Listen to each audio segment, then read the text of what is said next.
بسم اللہ الرحمن الرحیم نحمده ونصلی علی رسولہ الکریم اما بعد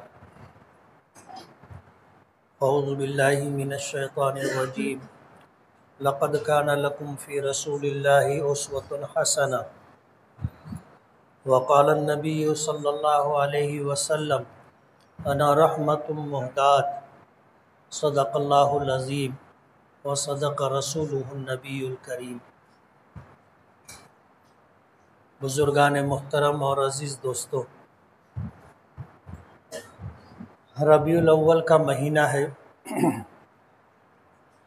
یہی وہ مبارک مہینہ ہے جس میں کائنات انسانی کو اللہ پاک نے اپنی سب سے بڑی رحمت عطا کی، اور اس مہینے کو موسم بہار قرار دیا، اور یہ پوری دنیائے انسانیت کے لیے نبی کریم صلی اللہ علیہ وسلم کی ذات گرامی صرف ہم ایمان والے اور مسلمانوں ہی کے لیے باعث رحمت ہو، ایسا نہیں۔ اللہ تعالیٰ نے جتنے انبیاء کرام علیہ السلام کو مبعوث فرمایا، ان کی حیثیت یہ تھی کہ وہ کسی قوم کی طرف، کسی بستی کی طرف، کسی برادری کی طرف بھیجے گئے تھے۔ ان کی ذمہ داریاں محدود تھیں، اور اپنے علاقے کے لیے یا اپنی بستی کے لیے انہیں جو ذمہ داری دی گئی تھی، ان ذمہ داری کو پورا کر لینا ان کے لیے اپنے عہدے سے بر آ جانا تھا کہ انہوں نے اپنی ذمہ داری پوری کر لی۔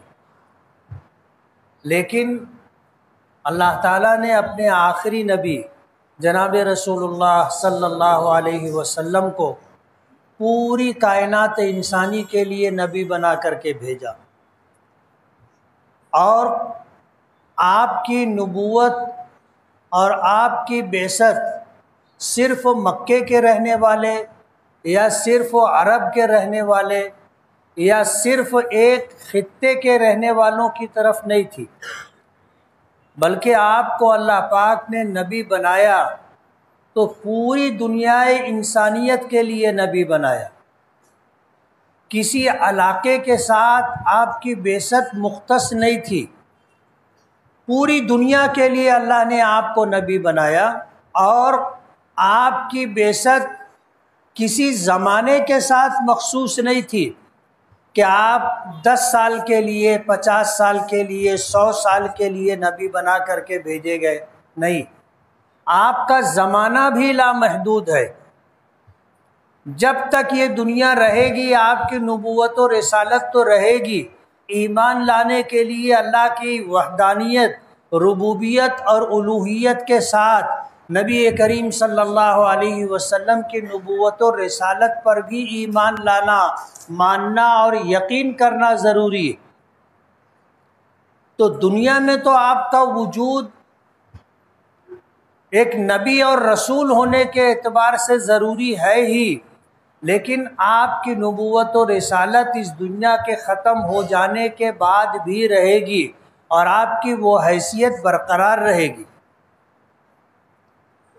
تو اللہ تعالیٰ نے نبی کریم صلی اللہ علیہ وسلم کو قیامت تک آنے والے ہر انسان کے لیے نمونہ عمل بنا کر کے بھیجا ہے۔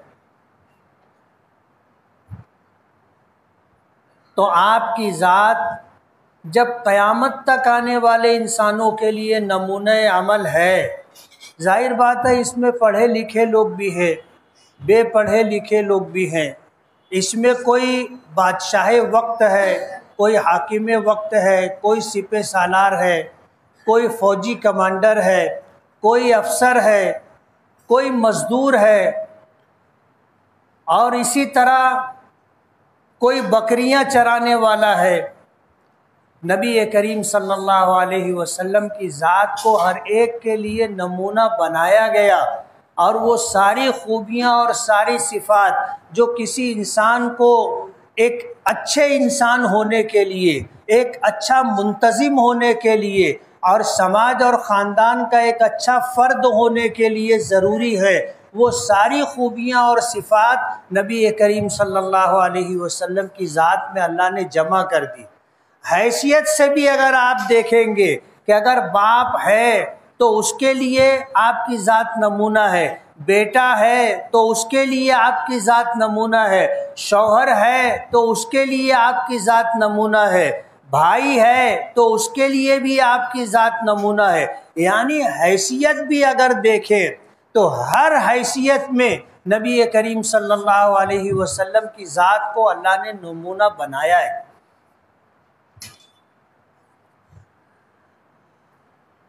آپ جو شریعت اور جو دین لے کر کے آئے وہ ہر اعتبار سے مکمل ہے۔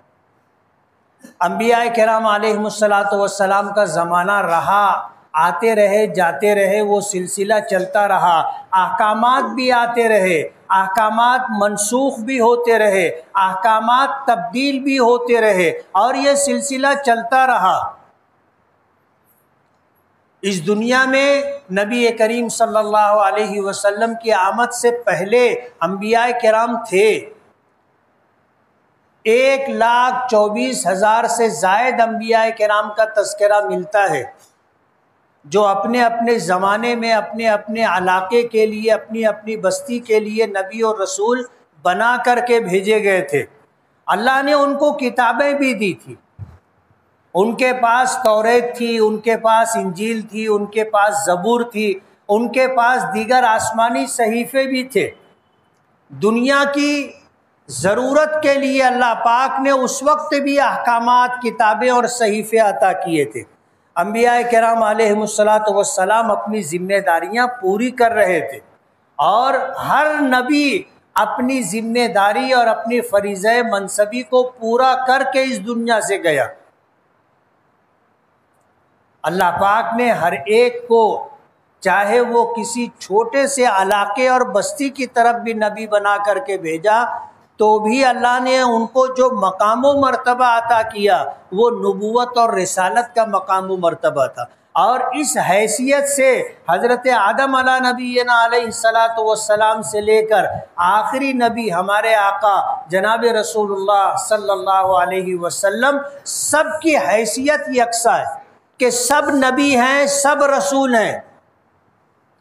جن کو اللہ نے کتاب یا صحیفے عطا کیے وہ رسول ہیں، اور جن کو اللہ نے کوئی کتاب نہیں دی، کوئی صحیفہ نہیں دیا، بلکہ ان سے پہلے جو نبی و رسول آئے ان کو جو صحیفے، جو کتابیں دی گئی، ان کی دعوت و تبلیغ کی ذمہ داری دی گئی، تو وہ نبی ہیں۔ ہر ایک کی اپنی ایک حیثیت ہے نبی اور رسول ہونے کے اعتبار سے، اور اس میں سب برابر ہے۔ قرآن کریم نے ہمیں یہی پیغام دیا ہے کہ آمن الرسول بما انزل الیہ من ربہ والمؤمنون کل آمن باللہ وملائکتہ وکتبہ ورسلہ لا نفرق بین احد من رسلہ۔ کسی نبی اور رسول میں ہم فرق نہیں کرتے۔ یہی وجہ ہے کہ ہمیں جو حکم دیا ہے قرآن کریم میں، اور ہمیں جو حکم دیا ہے ہمارے آقا جناب رسول اللہ صلی اللہ علیہ وسلم نے، یہ اسی کا اثر ہے کہ ہم جب حضرت موسیٰ علیہ السلام کا نام لیتے ہیں تو حضرت موسیٰ علیہ السلام اور ہمارے آقا جناب رسول اللہ صلی اللہ علیہ وسلم کے درمیان کوئی فرق نہیں کرتے۔ اور آپ اگر دل پر ہاتھ رکھ کر سوچیں گے تو ہمارے دل میں دونوں کے تعلق سے کبھی ایسا محسوس نہیں ہوتا کہ دونوں میں کوئی فرق ہے۔ کہنا، کرنا، لکھنا ایک الگ چیز ہے، لیکن ایک احساس جو ہر انسان کو ہوتا ہے، کسی صاحب ایمان کو، کسی مسلمان کو جب حضور پاک صلی اللہ علیہ وسلم کا ذکر خیر ہو اور حضرت موسیٰ کا تذکرہ ہو تو دونوں میں ہمیں فرق محسوس نہیں ہوتا۔ ہم جتنا احترام اپنے نبی کا کرتے ہیں اتنا ہی احترام حضرت موسیٰ کا بھی کرتے ہیں، اتنا ہی احترام حضرت عیسیٰ کا بھی کرتے ہیں، اتنا ہی ہم ان کے فرض منصبی کے اعتبار سے حضرت داؤد ہیں، حضرت سلیمان ہیں، حضرت یوسف ہیں، حضرت یعقوب ہیں، سب کا ہم اسی انداز میں تذکرہ کرتے ہیں اور اپنے دل میں ان کے لیے وہی مقام و مرتبہ محسوس کرتے ہیں جو اپنے آقا جناب رسول اللہ صلی اللہ علیہ وسلم کے لیے۔ یہی وجہ ہے کہ ہم میں سے کوئی کبھی کسی دوسرے مذہب کی شخصیات کو برا بھلا نہیں کہتا۔ ہمارے سب سے بڑے دشمن آج روئے زمین پر یہودی ہیں۔ یہ یہودی بھی اہل کتاب ہیں، اللہ نے ان کو توریت عطا کی۔ یہ یہودی حضرت موسیٰ علیہ السلام کے ماننے والے، حضرت موسیٰ کے ساتھ وہ ان سے پہلے جتنے انبیاء کرام علیہم السلام تھے وہ سب کو مانتے۔ حضرت عیسیٰ علیہ السلام کے تعلق سے ان کے اختلافات ملتے ہیں۔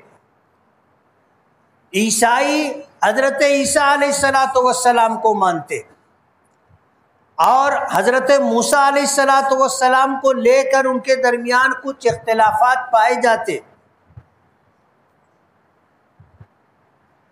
یہودیوں کو سب سے زیادہ اختلاف اور انکار نبی کریم صلی اللہ علیہ وسلم سے، اور یہ تفصیل آپ سن چکے کہ حضرت ابراہیم علیہ السلام کو اللہ پاک نے پہلا بیٹا حضرت اسماعیل کی شکل میں اور دوسرا بیٹا حضرت اسحاق کی شکل میں عطا کیا، اور اللہ پاک کی منشا تھی اور اس کائنات انسانی میں اللہ پاک کا ایک فیصلہ تھا کہ حضرت ابراہیم کے دوسرے بیٹے حضرت اسحاق کی اولاد سے انبیاء کرام علیہم السلام کا سلسلہ چلا، اور کتابوں میں آتا ہے کہ 10,000 سے زائد انبیاء کرام حضرت اسحاق علیہ السلام کی اولاد میں آئے،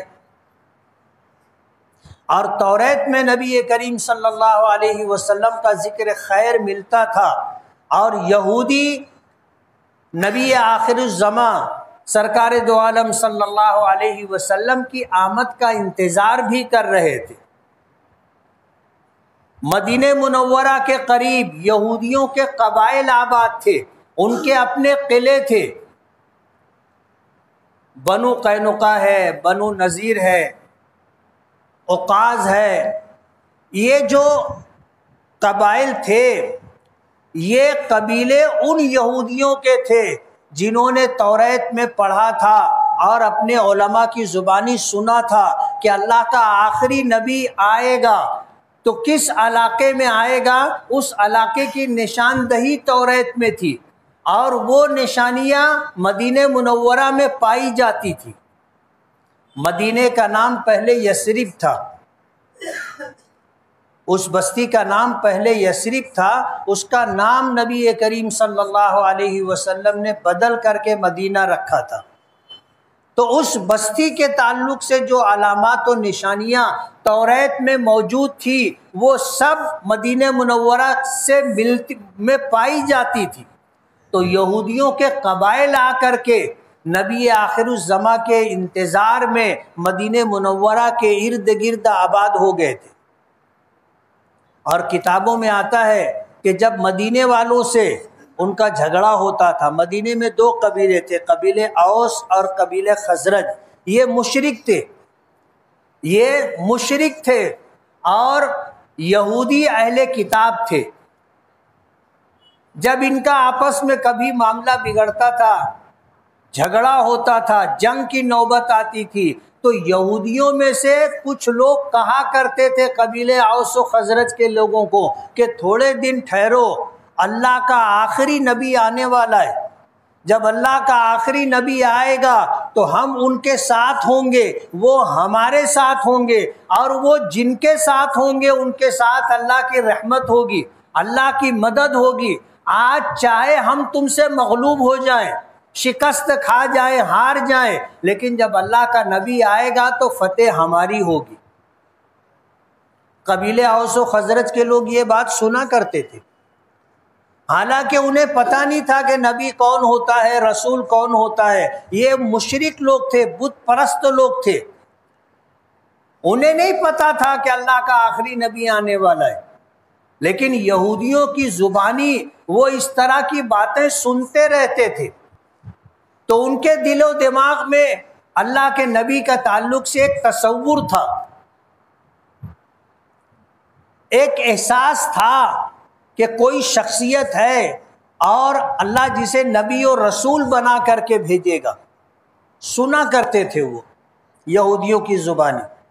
اور اتفاق کی بات، حج کے موقع پر جب مدینے سے کچھ لوگ مکہ آئے، حضور پاک صلی اللہ علیہ وسلم حج کے موقع پر مینا، مزدلفہ، عرفات میں لوگوں کے اپنے اپنے ٹھکانے ہوتے تھے، لوگ اپنے خیمے لگا کر کے رہتے تھے، آپ لوگوں کے پاس جا کر کے اسلام کی دعوت و تبلیغ کیا کرتے تھے۔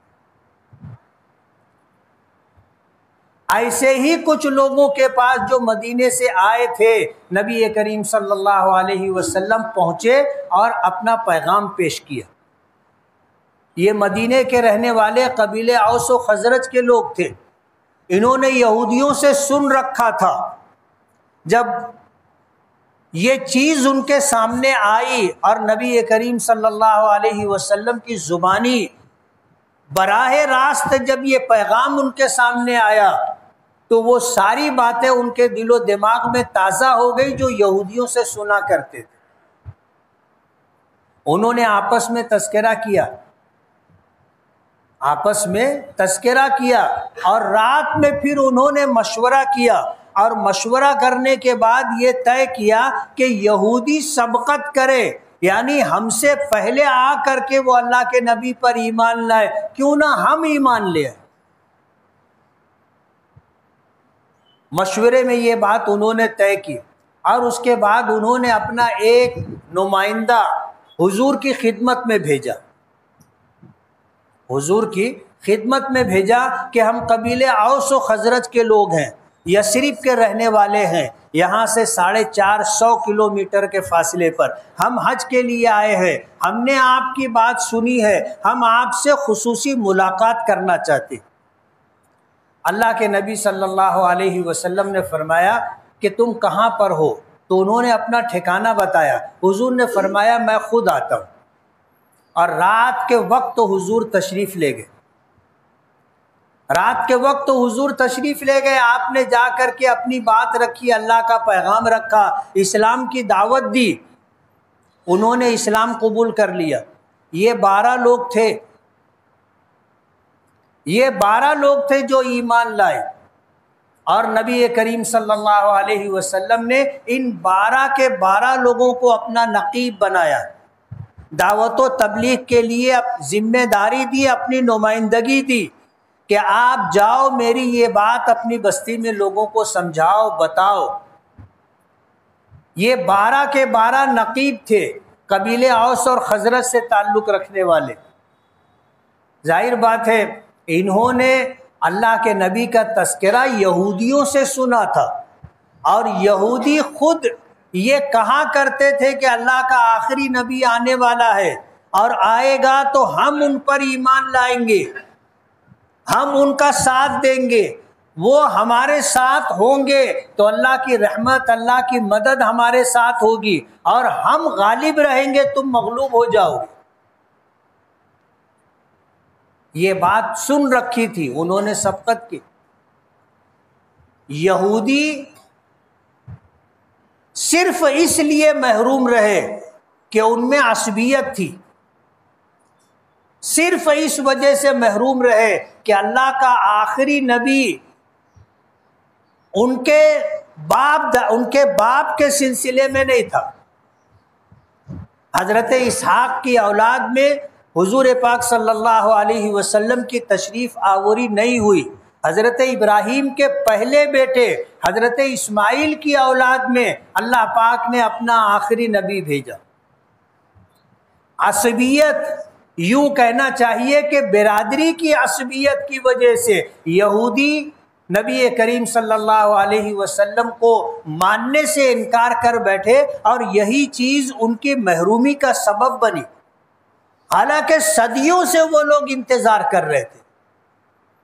توریت میں ان حضور کی جو علامات و نشانیاں بتائی گئی تھی، اور آپ کا آخری مستقر، آپ کا دار الہجرت مدینہ منورہ کو بتایا گیا تھا، جو علامات و نشانیاں تھی، یہودی علماء ان کو تلاش کیا کرتے تھے۔ کھجوروں کو باغات ہوں گے، دو طرف پتھروں کی جو ہے ایک لمبا پہاڑی سلسلہ ہوگا.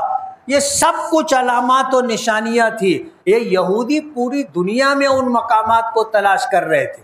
ملک شام کا ایک بڑا علاقہ چھان کر کے وہ لوگ مدینہ منورہ آئے اور مدینے کو انہوں نے اس علامت پر دیکھا اور پرکھا جو علامات توریت میں بیان کی گئی تھی. تو صدیوں سے آ کر یہاں آباد ہو گئے تھے، لیکن اس وجہ سے محروم رہے کہ ان کے سلسلے نسب میں، ان کی برادری میں نبی کریم صلی اللہ علیہ وسلم تشریف نہیں لائے. حضرت اسحاق بنی اسرائیل میں نہیں آئے بلکہ بنی اسماعیل میں آئے. حضرت ابراہیم کے دو بیٹے تھے، ایک اسماعیل اور ایک اسحاق. اسماعیل کی اولاد کو بنی اسماعیل کہا جاتا ہے اور اسحاق کی اولاد کو بنی اسرائیل کہا جاتا ہے. دونوں بھائی تھے، باپ دونوں کے ایک تھے، صرف ماں الگ تھی.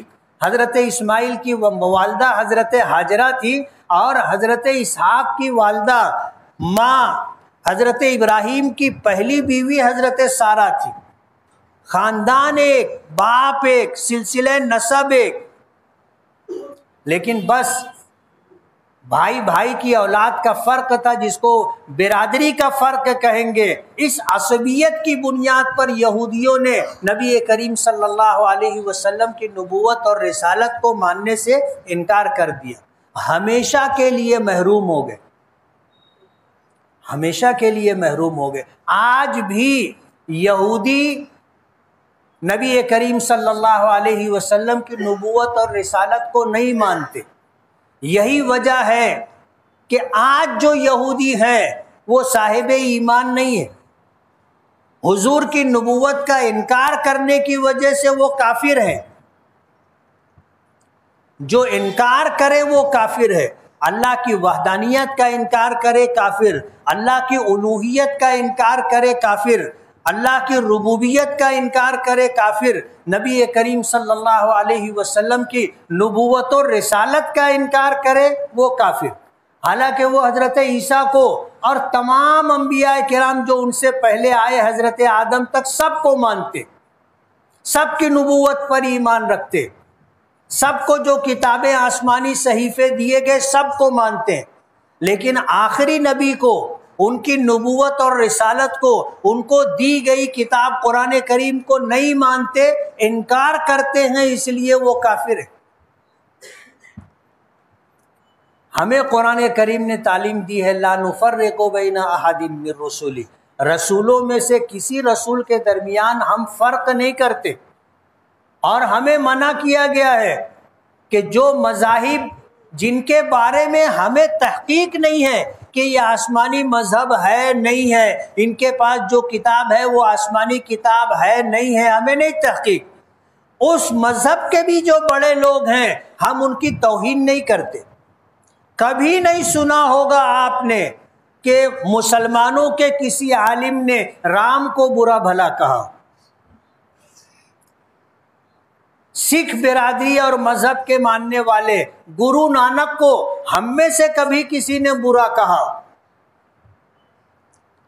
جتنے مذاہب دنیا میں پائے جاتے ہیں ان کے جو سرکردہ، ان کی جو مذہبی شخصیات ہیں، ہم تو ان کا نام بھی نہیں جانتے. ہم نے کبھی ان کے بارے میں کوئی منفی تذکرہ نہیں کیا. کبھی ہم کسی کی اہانت، کسی کی توہین، کسی کی تخفیف نہیں کرتے. ہمیں اگر ان کے بارے میں تفصیلات معلوم ہے تو، نہیں معلوم ہے تو ہم خاموش رہتے. آج تک ہم نے کسی مذہبی شخصیت کو نشانہ نہیں بنایا. لیکن آج جو صورتحال پورے ملک میں ہے وہ یہی ہے کہ مسلمانوں کو ابھارنے کے لیے، برانگیختہ کرنے کے لیے، جذبات سے مشتعل کرنے کے لیے ان کو ایک آسان حربہ مل گیا ہے ہمارے پیغمبر کی توہین کا. اور وقتاً فوقتاً نئے نئے سر میں الگ الگ مقامات پر لوگ یہ حرکت کر رہے، اور ہمیں ایسا لگتا ہے کہ یہ سرکاری سرپرستی میں ہو رہا ہے. حکومت وقت چاہتی ہے کہ اس طرح کی صورتحال بنے کہ مسلمان جذبات سے بے قابو ہو کر کے روڈ پر آئے، جذبات سے بے قابو ہو کر کے فرقہ وارانہ فسادات میں مبتلا ہو جائے، جذبات سے مشتعل ہو کر کے ایسا کوئی کام کرے کہ ہندو مسلم فساد وجود میں آئے۔ آج ان کو اپنا اقتدار بچانے کے لیے، اپنا اقتدار باقی رکھنے کے لیے، آئندہ ان کا اقتدار رہے اس کے لیے یہ ساری حرکتیں کی جا رہی۔ وجہ اس کی یہ ہے کہ ہم سب برداشت کر سکتے لیکن اپنے نبی کی توہین برداشت نہیں کر سکتے، اور اسلام میں اس کے لیے انتہائی سخت سزا ہے، انتہائی سخت سزا، آخری سزا ہے اسلام میں اس کے لیے۔ اس کے لیے اسلامی قانون کی بالادستی چاہیے، اسلامی حکومت چاہیے۔ یہی وجہ ہے کہ ہم کسی کی زبان سے اپنے نبی کی توہین سن کر کے مجبور ہو جاتے ہیں اپنی شریعت اور اپنی کتاب کے احکامات کی وجہ سے کہ ہم قانون ہاتھ میں نہیں لے سکتے، ورنہ دنیا جانتی ہے اس بات کو کہ سب کچھ مسلمان برداشت کر سکتا ہے، اس چیز کو برداشت نہیں کر سکتا۔ میں نے کافی دنوں پہلے ایک واقعہ سنایا تھا، انگریزوں کا زمانہ تھا، کچھ 1922 یا 23 کی بات ہے۔ لاہور کے اندر راج پال نامی ایک شخص نے ہمارے نبی کی شخصیت کو سامنے رکھ کر ایک کتاب لکھی تھی، اور اس میں حضور پاک صلی اللہ علیہ وسلم کی توہین کی گئی تھی۔ یہ اس کتاب کا شائع ہونا تھا، انگریزوں کا زمانہ تھا، مسلمانوں کو، اپنے لوگوں، علماء کو مشکل ہو گیا اپنے لوگوں کو سنبھالنا۔ حالات کچھ اس طرح کے بنے کہ جس شخص نے یہ کتاب لکھی تھی اور اسے شائع کی تھی، عطا اللہ شاہ بخاری رحمۃ اللہ علیہ کا زمانہ تھا، علامہ اقبال کا زمانہ تھا، اور پاکستان کے بانی محمد علی جناح کا زمانہ تھا۔ ایسے وقت میں انگریزوں کے دور حکومت میں جب یہ بات لوگوں میں آئی تو ایک شخص نے راجپال کو قتل کر دیا۔ ظاہر بات انگریزوں کا زمانہ تھا، قتل کرنے والے کو گرفتار کیا گیا۔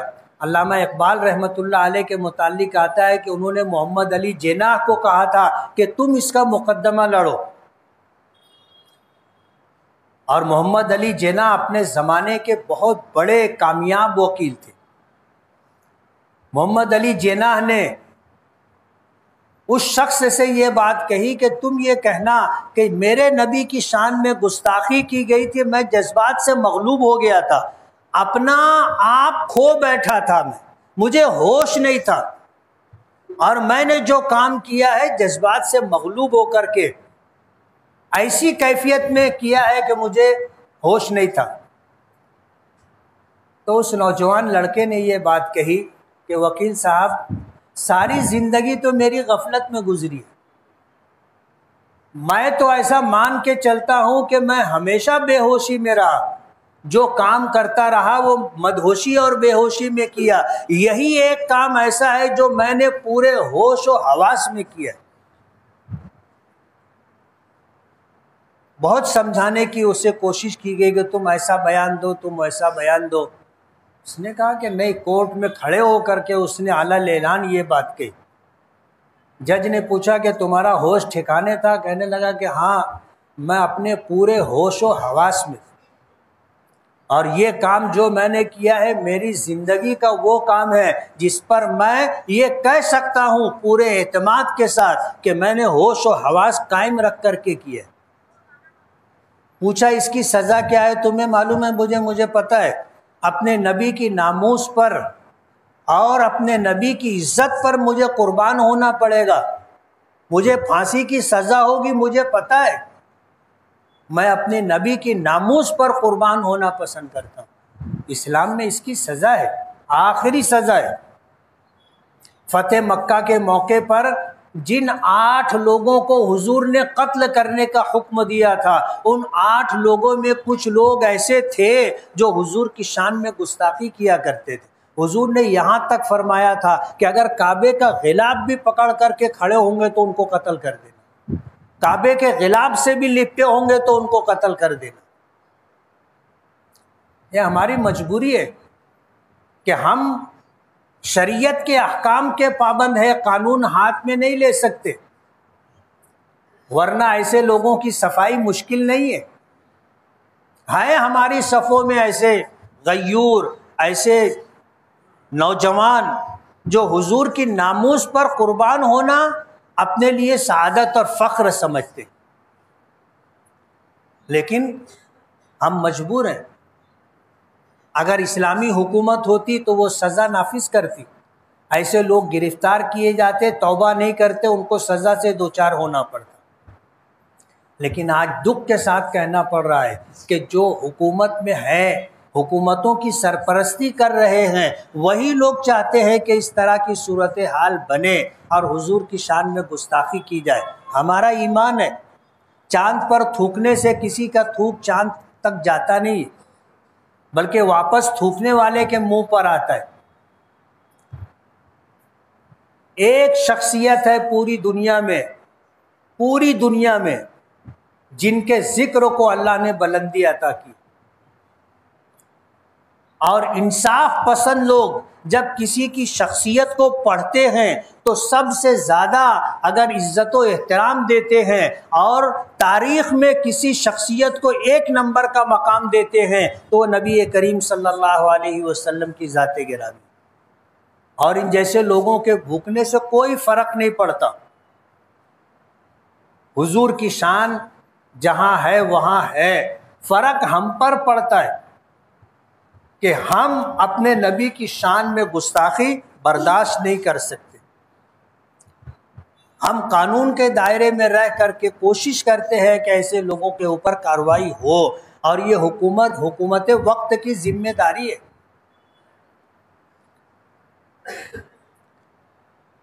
آج جو حکومت برسر اقتدار ہے وہ مسلمانوں کو ان کے واجب حقوق سے محروم کرنا چاہتی، دینا تو دور کی بات ہے، ہمارے آباء و اجداد نے اوقاف کی شکل میں جو ہمیں دیا، حکومت ہم سے وہ بھی چھیننا چاہتی۔